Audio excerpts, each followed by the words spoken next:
I've loved Star Wars for as long as I can remember. I was born a few years before the 1997 re-release of the original trilogy. In fact, those are the first films I have any conscious memory of watching. A couple of years later, they began to release the prequels. I was a little too young to see The Phantom Menace in the cinema. However, I vividly remember my parents taking me to see Attack of the Clones when I was 8 years old. By that point, I was truly obsessed with Star Wars. I remember eagerly trying to collect and complete the film's sticker album. I didn't quite get there in the end, but I did complete the 2 pages covering the lightsaber duel between Yoda and Count Dooku, which I thought was incredibly cool. However, when Revenge of the Sith was released in 2005, it received a mature rating in Australia.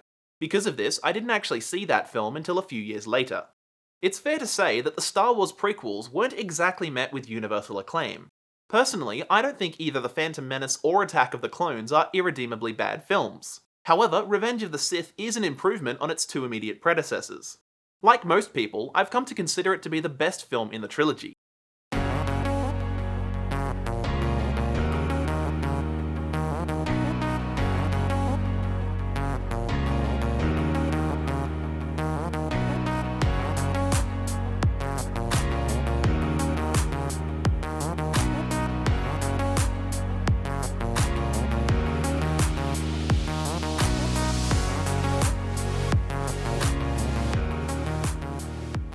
The title, Revenge of the Sith, harkens back to the original trilogy.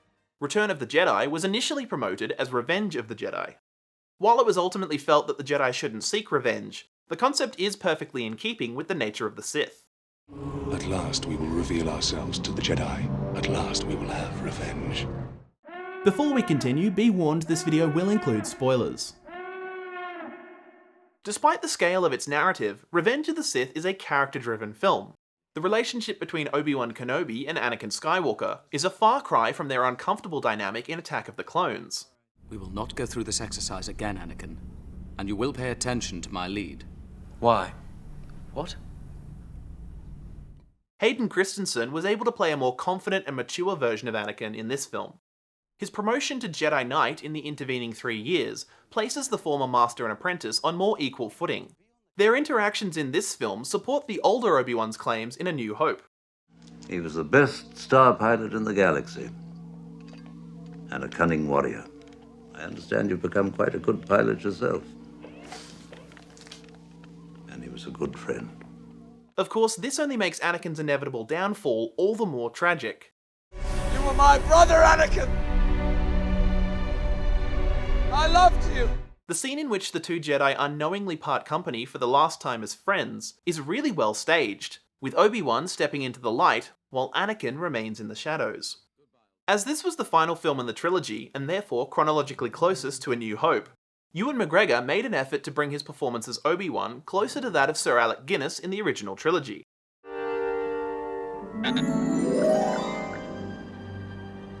Hello there. The romance between Anakin and Padme is, for the most part, more believable in this film, even if the couple do a terrible job of keeping their marriage a secret. I particularly like the moment where Anakin learns that he is going to be a father. His reaction is fantastic, conveying an array of different emotions appropriate to the situation.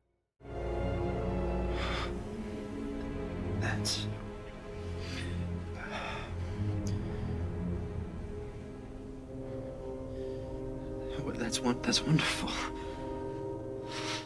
This scene, devoid of any dialogue, creates a powerful connection between the couple through a beautifully subtle moment.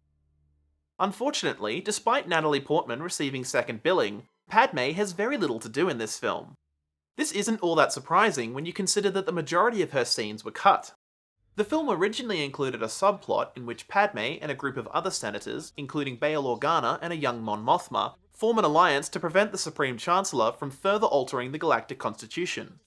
However, these scenes were ultimately removed from the film to give greater focus to Anakin's story.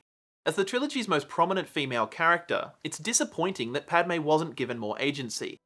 The character's rather unceremonious death is still a point of contention for many fans. It also creates an inconsistency, as Leia claims to remember her birth mother in Return of the Jedi, despite Padme dying mere moments after giving birth. Revenge of the Sith sees Supreme Chancellor Palpatine finally reveal himself as the Sith Lord Darth Sidious. At this point, Palpatine is barely trying to conceal his true intentions, blatantly manipulating Anakin into becoming his new apprentice. Ian McDiarmid is clearly enjoying himself, though at times his performance is downright goofy. No, you are God! The film attempts to explain Palpatine's scarred and deformed appearance in the original trilogy. However, this too is pretty goofy. In keeping with the prequel's habit of introducing a new secondary villain in each film, Revenge of the Sith sees the canonical debut of General Grievous, voiced by sound editor Matthew Wood. General Grievous. You're shorter than I expected. Jedi scum! The character first appeared in the 2D animated series Star Wars Clone Wars, similar to the way Boba Fett was introduced in the Star Wars Holiday Special prior to his appearance in The Empire Strikes Back. Despite limited screen time, Grievous's distinctive design makes him a memorable and intimidating character. In contrast, the film's comedic depiction of battle droids renders them completely unthreatening. Drop your weapon. I said drop them. Roger.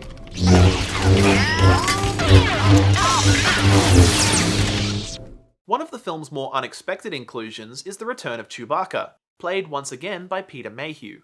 Even more surprising is the reveal that Chewie knows Yoda. Goodbye, Chewbacca. Miss you, I will. An early draft of these scenes also included a 10-year-old Han Solo, though thankfully this idea was dropped. At one point, Liam Neeson was going to reprise his role as Qui-Gon Jinn, appearing to Yoda as a Force ghost. Instead, this is simply alluded to in the finished film. An old friend has learned the path to immortality. One who has returned from the netherworld of the Force. Your old master. Qui-Gon.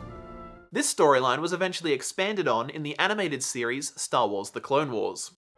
It is I, Qui-Gon Jinn. That cannot be. Dead you are. No, I am part of the living Force, Yoda.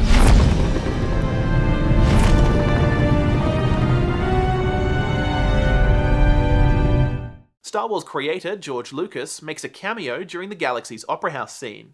This is his first and only on-screen appearance in the franchise, though thanks to a bout of bronchitis, he also provided Grievous's cough.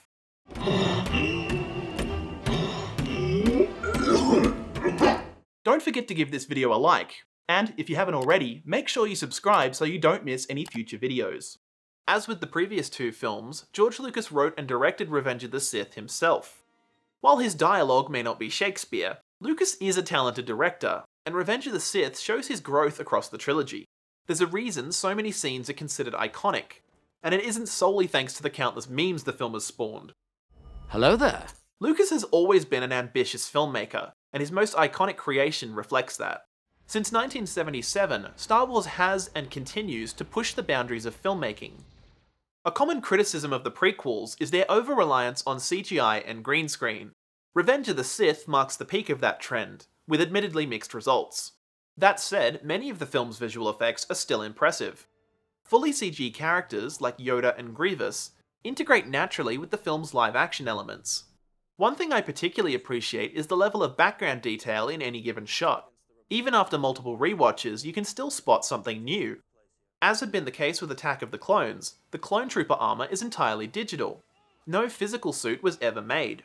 While generally convincing, the CG armor becomes slightly jarring whenever one of the clones removes their helmet, revealing Tamora Morrison's disembodied head. Interestingly, the Phase 2 armor introduced in this film more closely resembles Stormtrooper armor. This is one of several aspects of the film that was designed to bridge the gap between Revenge of the Sith and the original trilogy. For example, the Venator-class Star Destroyer is an obvious predecessor of the Imperial-class Star Destroyer. Likewise, the ARC-170 Starfighter serves as a predecessor of the X-Wing Starfighter. However, for me, the most interesting example of this is the redesigned Jedi Starfighter, which was designed to evoke elements of both TIE Fighters and Darth Vader's TIE Advanced. Revenge of the Sith features a wide variety of different planets.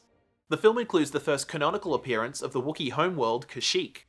The art department drew inspiration from the planet's first on-screen appearance in the Star Wars Holiday Special. Elements of the final scene on Tatooine were actually filmed on location in Tunisia during production of Attack of the Clones, in order to avoid returning to the country for one scene. Instead of hollow fan service, This callback to the iconic binary sunset from A New Hope serves to remind viewers that despite the dark ending of this film, Hope will one day return to the galaxy.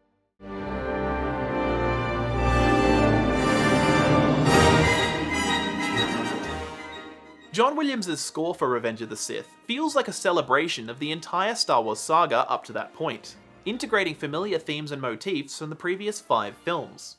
However, the soundtrack isn't simply a self-indulgent victory lap, as Williams also introduces plenty of new material. While it may be a celebration, the score isn't necessarily celebratory. In fact, much of the music is downright somber.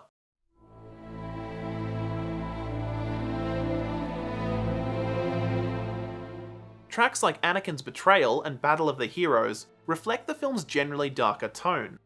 What makes this tone so effective is the way it builds over the course of the film. For instance, the opening rescue sequence is comparatively upbeat. This is where the fun begins. Without that contrast, the rest of the story wouldn't have quite the same impact.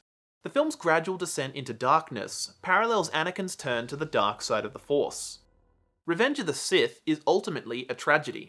So this is how liberty dies. With thunderous applause.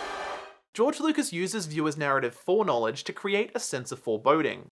Prior to the release of Episode 3, I had assumed that Boba Fett would be the one to kill Mace Windu, to avenge the death of his father, Jango Fett. Interestingly, this idea was actually considered. Boba would have gotten his revenge during Order 66. However, Lucas ultimately decided that the bounty hunter was too young, and that his inclusion wasn't essential. Admittedly, having Anakin be partially responsible for Mace's death is more significant. Boba's quest for vengeance is one of several ideas that were later repurposed for the Clone Wars. The execution of Order 66 is an upsetting sequence to watch. Seeing the clone troopers turn on their Jedi generals without question is heartbreaking, especially for those who have watched the Clone Wars. The franchise has subsequently revisited Order 66 multiple times. However, the original montage is still shocking. According to Ian McDiarmid, the sequence was originally going to be more gruesome, but Lucas toned it down to avoid a harsher rating. Revenge of the Sith was the first Star Wars film to exceed a PG rating, due in part to its violence. With its depiction of full-scale galactic war, the film truly lives up to the franchise's title. Revenge of the Sith includes 5 separate lightsaber duels, yet each one feels distinctive. Placing the fight between Yoda and Darth Sidious in the Senate chamber was an inspired choice, though Yoda admitting defeat does feel premature. Into exile I must go. Failed I have. Of course, the clear standout is the climactic confrontation between Obi-Wan and Anakin. In contrast to their duel in A New Hope, this fight is much faster and more intense. The volatile nature of the volcanic environment serves as the perfect backdrop. Both Ewan McGregor and Hayden Christensen spent months rehearsing the choreography for this scene. The characters' ability to match each other's moves reflects the years they spent fighting side by side. I particularly enjoy the moment where they both go to use Force Push at the same time.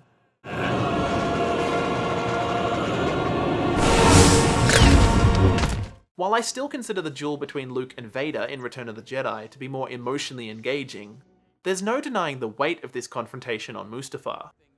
At the time, Star Wars Episode 3, Revenge of the Sith, was seen as the end of the franchise. This was the final missing piece of the story in George Lucas's 6-film saga.